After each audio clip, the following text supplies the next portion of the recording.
अब खुल रहा है पबजी हत्याकांड से राज। 10 दिन की रिमांड हुई पूरी। बेटा खोल रहा है वो हर राज। किसके इशारे पर रची गई हत्या की साजिश? आखिर कौन है वो हत्यारा? वो क्या करता था मम्मी के साथ? बस वो 4 दिन।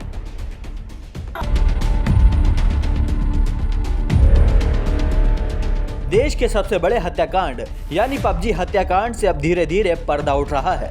नाबालिग बेटे की रिमांड में अब महज 4 दिन बचे हैं और पुलिस के लिए ये 4 दिन अहम है। हर किसी के लिए 4 दिन भारी पड़ सकते हैं, चाहे फिर नाबालिग बेटे पर या फिर बाप पर या फिर वो तीसरा शख्स जो हत्या की रात नाबालिग से मुलाकात कर रहा था। जिस दिन बेटे ने अपनी मां की हत्या की थी उस दिन वो अपनी बहन को कमरे में बंद कर दिया था और स्कूटी लेकर रात में किसी से मिलने गया था। आरोपी बेटे की बहन ने इसका खुद खुलासा किया था। अब पुलिस को वो मिल गया है तीसरा जिससे वो आधी रात को मिलने गया था। अब वो तीसरा भी सामने कभी भी आ सकता है क्योंकि हत्या का हर राज उसके पास है और वो बहुत ही करीबी है, हत्यारे का भी, बाप का भी और उसके घर वालों का भी। अब बेटे की जुबान पर बस तीसरे का नाम आ चुका है। बस सबसे बड़े मिस्ट्री से अब पर्दा उठने वाला है। पिछले 10 दिनों से आरोपी बेटा पुलिस की रिमांड पर है और पुलिस इस बार फूंक फूंक कर कदम उठा रही है। तो दूसरी तरफ बेटे की इस रिमांड पर बाप की भी नजर है, उसकी भी सांसें अटकी हुई हैं। आखिर पुलिस क्या खुलासा करती है और किसका नाम सामने लाती है? इससे भी इनकार नहीं किया जा सकता है कि पूछताछ के लिए पुलिस उसके बाप को भी हिरासत में ले सकती है, क्योंकि अभी बाप बेटे के नाबालिग होने का सबूत नहीं दे सका है, ना ही उसके परिजन इस पर कुछ बोल रहे हैं। यानी बेटे के नाबालिग होने वाले सर्टिफिकेट और पुलिस को गुमराह करने का मामला भी दर्ज हो सकता है। पुलिस इस बार पबजी वाली गलती नहीं करना चाहती है, इसलिए फूंक फूंक कर कदम रख रही है और अमूमन होना भी चाहिए, क्योंकि बाप बेटे और तीसरा इतना शातिर है कि पुलिस को भी उलझा कर रखा हुआ है। बाल संरक्षण के अधिकारी खुद इस बात को मान रहे हैं कि इस हत्याकांड में तीसरे की भूमिका बहुत अहम है, क्योंकि एक बेटा इस तरह की घटना को कभी अंजाम दे ही नहीं सकता है।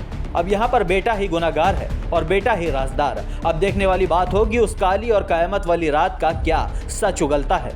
सभी की निगाहें अब 4 दिनों पर टिकी हैं और तीसरे शख्स के नाम पर। जे बोर्ड को आरोपी बेटे की उम्र पर भी आशंका है। पुलिस ने उसकी उम्र 17 साल 8 माह बताई है।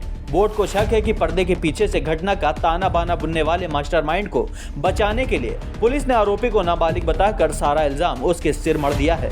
नाबालिग को हत्या के मामले में भी अधिकतम 3 साल की ही सजा हो सकती है। इस बीच उसे आसानी से जमानत भी मिल सकती है। इसका सच जानने के लिए बोर्ड ने आरोपी की उम्र से जुड़े सभी प्रमाण मांगे हैं।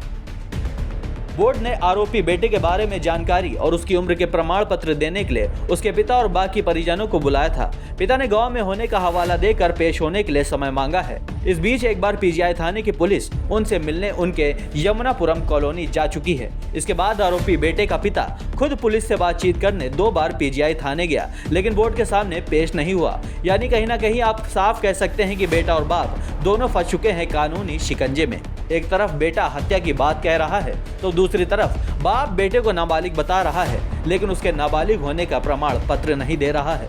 लखनऊ के पीजीआई थाना क्षेत्र के यमुनापुरम कॉलोनी में रहने वाली महिला की उनकी ही नाबालिग बेटे ने गोली मारकर हत्या कर दी थी, ऐसा आरोप है। पुलिस के मुताबिक 4 जून की देर रात हत्या करने के बाद बेटा 3 दिन तक 10 साल की बहन को लेकर मां की लाश के साथ उसी घर में रहा। शव सड़ने की बदबू फैलने पर 7 जून की देर शाम उसने इसकी जानकारी अपने फौजी पिता को दी। 4 दिन सभी पर भारी पड़ने वाले हैं। ये 4 दिन किसी को सलाखों के पीछे भेजेगा या किसी को बाहर करेगा। यानी कहीं ना कहीं आप खुद कह सकते हैं कि ये 4 दिन की रात है, अंतिम रात है उस तीसरे शख्स के लिए भी और बाप के साथ बेटे पर भी। साथ ही वो प्रॉपर्टी वाले अंकल भी सामने आएंगे जो भागते भागते फिर रहे हैं कि कहीं उनका नाम भी सामने ना आ जाए। लेकिन इस बार कोई चूक नहीं होगी, हर कोई बेनकाब होगा जो इस सबसे बड़े हत्याकांड के राजदार हैं। ब्यूरो रिपोर्ट, द यूपी खबर।